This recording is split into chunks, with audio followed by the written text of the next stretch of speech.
ગાંધીનગરમાં વન વિભાગની ભરતીને લઈને વિરોધ યથાવત છે। આજે મોટી સંખ્યામાં પહોંચ્યા હતા। વિરોધ પ્રદર્શન કરતા ઉમેદવારોનું હાલ તો અટકાયત પણ કરવામાં આવી છે। વન વિભાગની ભરતીમાં ઉમેદવારો જે રજૂઆત માટે પહોંચ્યા હતા અને હજુ પણ વિરોધ યથાવત છે અને વિરોધ કરતા આ તમામ જે ઉમેદવારો છે તેમની ટીંગાટોળી કરી અને તેમની અટકાયત કરવામાં આવી હતી અને રજૂઆત કરવા પહોંચે એ પહેલા જ પોલીસે આ તમામ લોકોની અટકાયત કરી દીધી।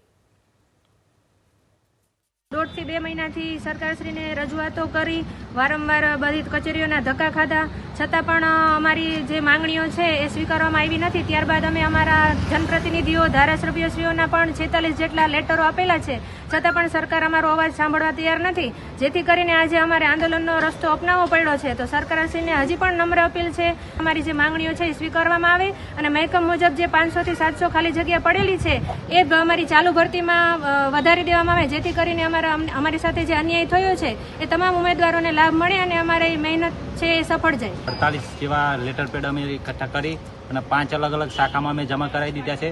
ત્યાંથી અમારે લગભગ 10 દિવસ થયા પણ હજુ ત્યાંથી અમને કોઈ રિસ્પોન્સ આપ્યો નથી કે તમારો કોઈ નિર્ણય યોગ્ય હજુ લીધો નથી અને એકલા ફોરેસ્ટના અમારા માર્ક્સ પણ જાહેર નથી કરતા અને છેલ્લા ઘણા સમયથી જગ્યાઓમાં વધારો નહીં થયો, તો જગ્યાનો વધારાનો અમારો મેઇન મુદ્દો છે।